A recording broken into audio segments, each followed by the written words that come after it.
Đàm Tùng Vận đóng hai vai, Hầu Minh Hạo trở nên độc ác và trả thù, còn Triệu Lệ Dĩnh xuất hiện chớp nhoáng và giết người như điên. Các thành viên trong gia đình. Vòng tròn thần tượng cổ đại sẽ mang đến một cơn bão vào năm 2025. Đạo diễn của Squan Beer, từ Kỷ Châu, đã có bước đột phá mạnh mẽ vào thể loại anh hùng bất tử với tác phẩm mới Tiểu Dao. Và hợp tác với Đàm Tùng Vận và Hầu Minh Hạo để tạo ra phiên bản kỳ ảo của cơn bão chống gangster.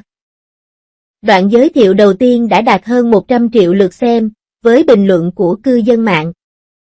Sao đây có thể là phim cổ tích được? Rõ ràng đây là vô gian đạo của thế giới quỷ. Lần này, Hứa Kỷ Châu táo bạo phá vỡ chủ đề phản xã hội đen, mang đến cuộc đấu tranh giành quyền lực.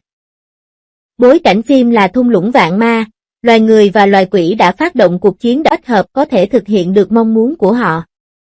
Đạo diễn tiết lộ, những gì tôi quay không chỉ là tình yêu ngây ngô và ngọt ngào, mà là trò chơi đỉnh cao giữa ham muốn và bản chất con người. Điều tuyệt vời hơn nữa là đoàn làm phim đã phục dựng hoàn hảo bối cảnh thung lũng vạn quái, với đầy đủ các chi tiết như giá sách thác nước, chữ vỏ cây, cỏ và rêu. Lễ khai mạc giống như một lễ hội đèn lồng, với những chiếc đèn lồng rơm cao 4 mét, đèn chùm cánh chuồn chuồn và nhiều cảnh tượng hoang dã khác gây sốc. Cư dân mạng thốt lên. Đoàn phim này đã mang Sơn Hải Kinh đến Hoành Điếm. Đàm Tùng Vận, vai Tiêu Dao, Ninh An vì nữ anh hùng tâm thần phân liệt trong thế giới thần tượng cổ đại. Tiểu Dao, một mặt trời nhỏ trong thế giới loài người, người đột nhập vào thế giới quỷ dữ bằng sự tuyệt vời trong giao tiếp của mình và chinh phục tất cả lũ quỷ. Câu nói nội tin thể đánh bại họ, hãy gia nhập họ. Hãy hiểu những quy tắc sinh tồn trong thế giới quỷ dữ. Ninh An, công chúa chiến thần máu lạnh. Kiếp trước đích thân ám sát vị hôn phu ma vương vào ngày thành hôn, kiếp này gánh vác trách nhiệm sinh tồn của nhân loại. Trong bức ảnh của Reuters, Đàm Tùng Vận chuyển đổi giữa một cô gái ngọt ngào và một nữ hoàng lạnh lùng trong một giây. Đạo diễn Su Ji-ru khen ngợi khả năng diễn xuất của cô. Đôi mắt của cô ấy có sự trong trẻo và dòng chảy ngầm của cả một con kênh. Hầu Minh Hạo, vai Hồng Diệp nhật ký báo thù của vị vua quỷ xinh đẹp, mạnh mẽ và bi thảm. Sau khi bị phong ấn trong 100 năm, hắn thức tỉnh và chuyển sang chế độ bóng tối, trở nên thù địch với loài người, con người ư. Ha, tất cả chúng đều là những kẻ phản bội gian trá. Sau khi phát hiện ra Tiêu, anh rơi vào cuộc đấu tranh nội tâm thì giết cô ấy hay yêu cô ấy. Và cảnh anh hét lên giữa mưa nổi tiếng đã trở thành hit trên Billy. Cư dân mạng khen ngợi, về cảm giác phân mảnh này thật tuyệt vời. Hầu Minh Hạo đã nhập vai ma vương một cách hoàn hảo. Sự xuất hiện bất ngờ của Triệu Lệ Dĩnh. Mặc dù vai diễn chưa được công bố, nhưng bức ảnh của Reuters cho thấy Triệu Lệ Dĩnh mặc trang phục màu đỏ, đứng trên dòng suối Thiên. Cô được cho là vị thánh bảo hộ của suối Ngọc Lý, người hâm mộ bàn tán sôi nổi.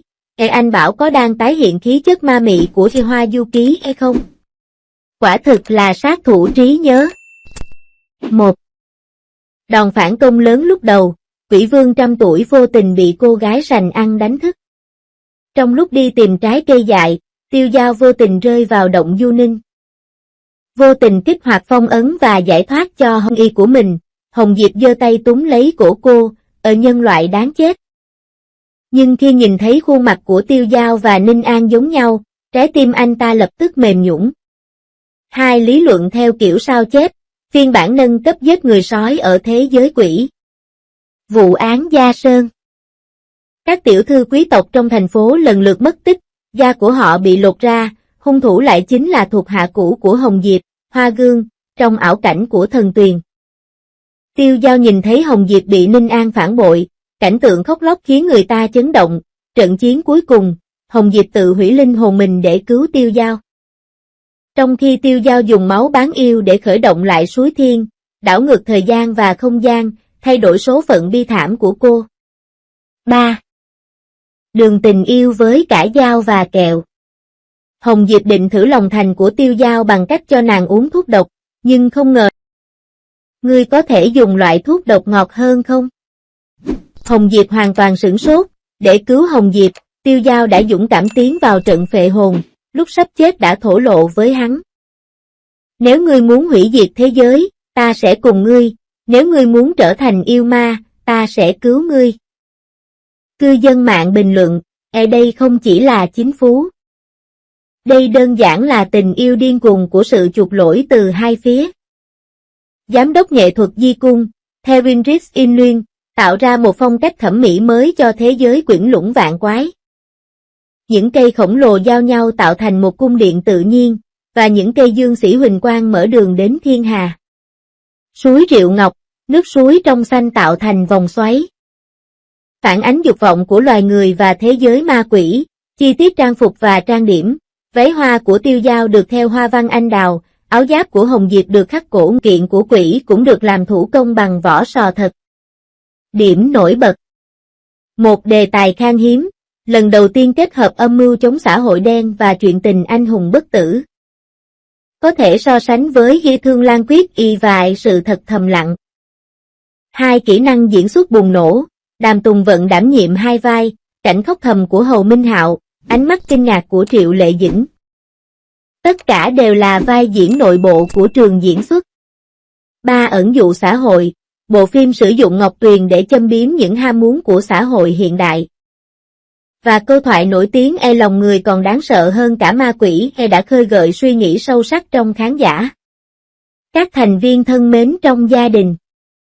Hôm nay tôi muốn giới thiệu một bộ phim cấp S đã gây sốt trong giới phim thần tượng cổ trang, Tiêu Dao, do đạo diễn xuất sắc Từ Kỷ Châu chỉ đạo và có sự tham gia của Đàm Tùng Vận và Hầu Minh Hạo, chính thức trên CCTV vào mùa hè, nhưng đoạn giới thiệu đã đạt hơn 100 triệu lượt xem, khiến cư dân mạng phải thốt lên. Đây chính là cách xem phim viễn tưởng đúng đắn. Đạo diễn Hứa Kỷ Châu của Jikuan Bia, bộ phim kết hợp chủ đề cổ tích, đã có một động thái chí mạng, mang đến cú sốc lớn cho giới thần tượng thời xưa. Vị đạo diễn này, người dùng sự hồi hộp để thể hiện bản chất con người, đã xây dựng nên một thung lũng quái vật kỳ diệu có diện tích lên tới 8.000 mét vuông lần này. Một thư viện tuyệt đẹp kết hợp giữa thác nước và giá sách, thậm chí còn có cả một chiếc đèn diều khổng lồ làm từ lá cây. Ngay cả đèn chùm hình cánh chuồn chuồn trong cung điện của Quỷ Vương cũng được chạm khắc thủ công tỉ mỉ, thực sự ngoạn mục. Trọng tâm hơn vào khâu tuyển diễn viên, Đàm Tùng Vận.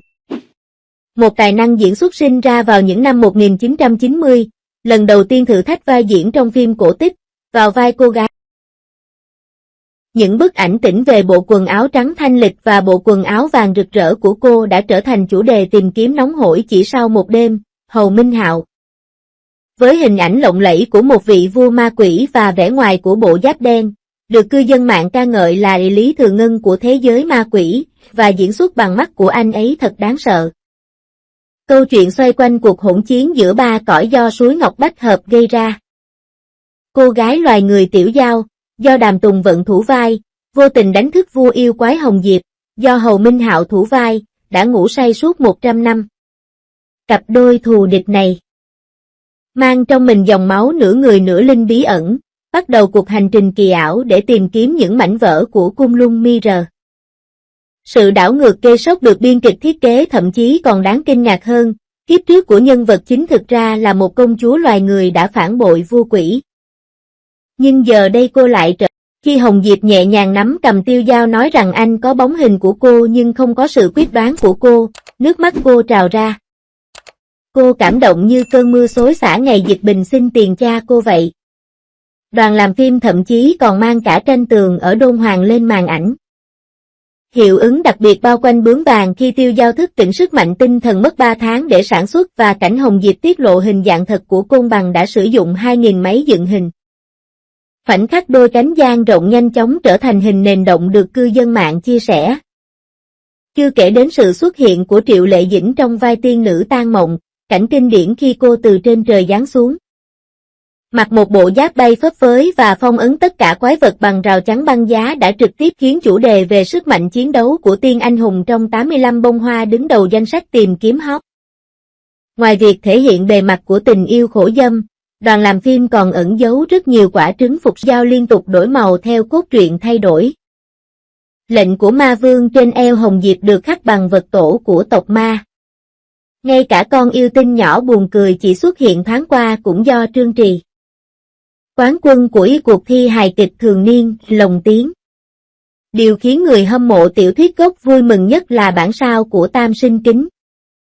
Tiêu Dao nhìn thấy cảnh Hồng Diệp đào tim mình ra để kéo dài mạng sống ở kiếp trước qua tấm gương Côn Luân Kính.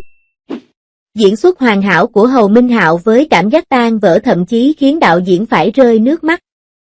Hiện tại, Tiêu Dao dự kiến sẽ được phát sóng vào khung giờ vàng của CCTV8 vào tháng 7 và số lượng đặt chỗ phát sóng độc quyền của hãng phim Đào Viên đã vượt quá 8 triệu.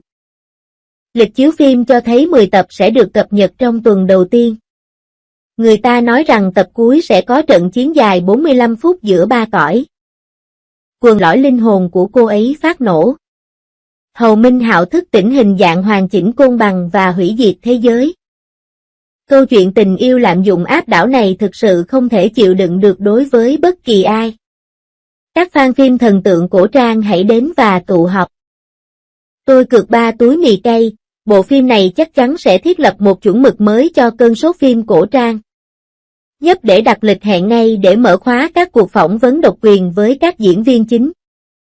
Đàm Tùng vẫn tiết lộ rằng Hầu Minh Hạo đã gọi đồ ăn mang về theo tông giọng của một vị vua ma quỷ trên phim trường. Và Triệu Lệ Dĩnh tiết lộ rằng sự xuất hiện của cô ấy với tư cách khách mời đều là những cảnh chiến đấu đầy năng lượng. Hãy cùng mong đợi nhiều cảnh nổi tiếng.